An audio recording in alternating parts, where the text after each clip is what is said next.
Hi, and welcome to another video from the CTAD Clinic. My name's Dr. Mike Lloyd, and I'm the Clinic Director. And today I'm going to be looking at a common issue that many people raise, which is how do I know whether I might have schizophrenia or dissociation? And it's a good question because there's a lot of overlap between these two conditions, especially if we've got people with the same kind of backgrounds, i.e. a complex or chronic history of trauma, especially in childhood. And in schizophrenia, there's these things called Schneidarian symptoms, which are either also called positive or first-rank symptoms. And they're also very, very common in dissociation.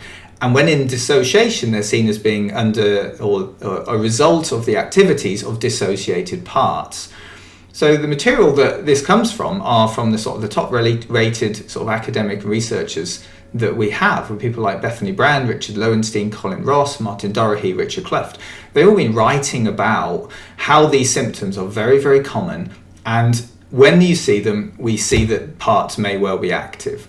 So the following symptoms that are regularly seen in schizophrenia are also regularly seen in the dissociative disorders, especially Dissociative Identity Disorder and Other Specified Dissociative Disorders, DID and OSDD.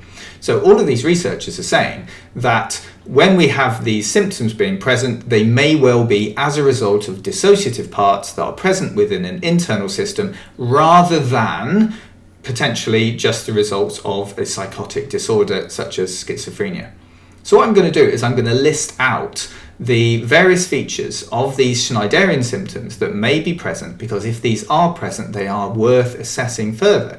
So if schizophrenia has been diagnosed and these symptoms are present, further assessment of dissociation is recommended to see where basically to determine how much dissociation may be being present, because that needs organising, managing and treating in a different way as opposed to schizophrenia, which will be largely based on sort of medications, for example, whereas dissociative disorders is much more related to the talking therapies, psychotherapy, and the guidelines for the treatment of dissociation are different from those for schizophrenia. So if there is overlap, it is important to get this right, because that could end up being the key component to the successful treatment of that individual.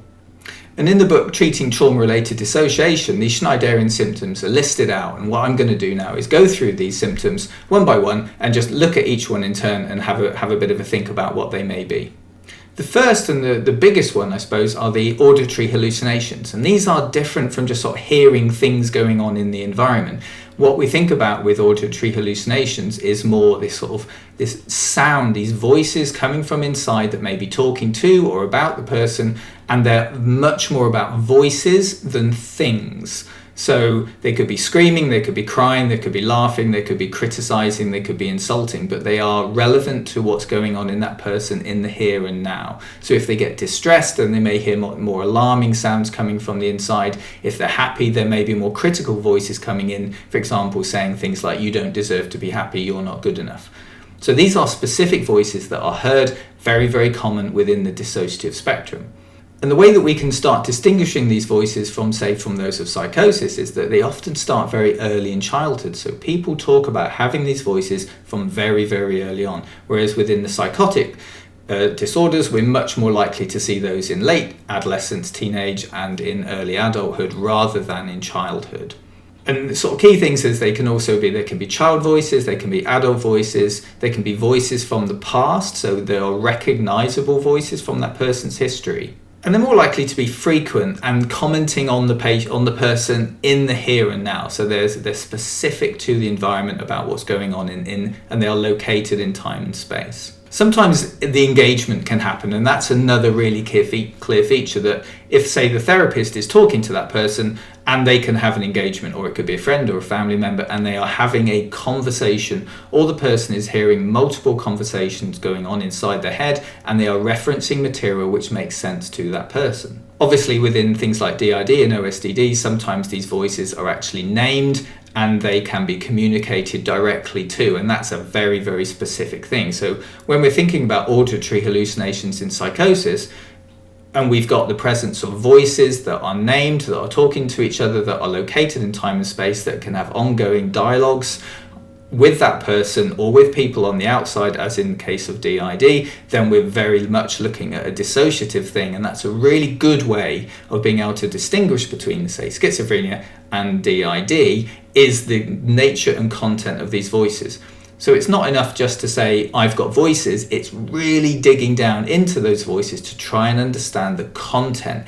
Even if that's distressing for the person to sort of get into, it's important to understand what exactly it is that we're looking at.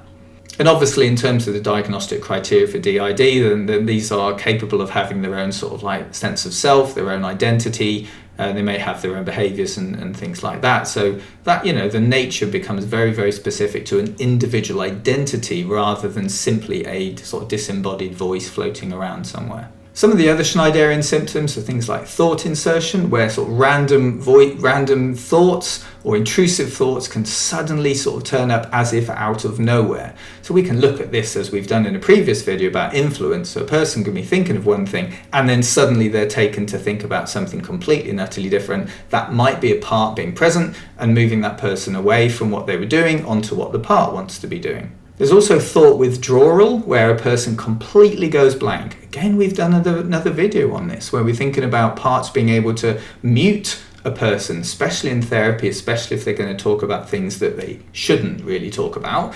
Then that withdrawal can take place and the person's mind can go completely blank, as if they've got no thoughts whatsoever. They just lose track constantly, kind of zone out. People often talk about having their feelings and their thoughts being almost like controlled or taken as if they were being directed by somebody else or some other influence coming from the inside.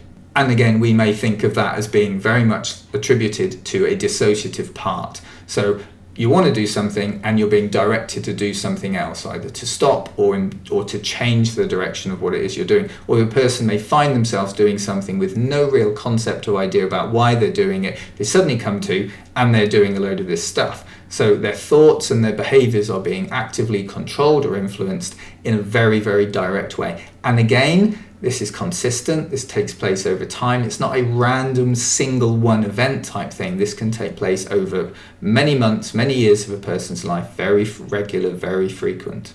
And obviously the visual hallucinations. So in the Schneidarian symptoms, in schizophrenia, visual hallucinations. In dissociation, many people with dissociation hallucinate, but actually what they may be more doing is seeing memories. So rather than that hallucination in terms of the psychotic phenomena, people are actually visually seeing and having maybe feeling, so somatic representation of memories of trauma. So they are reliving, re-experiencing traumatic events as if they're taking place.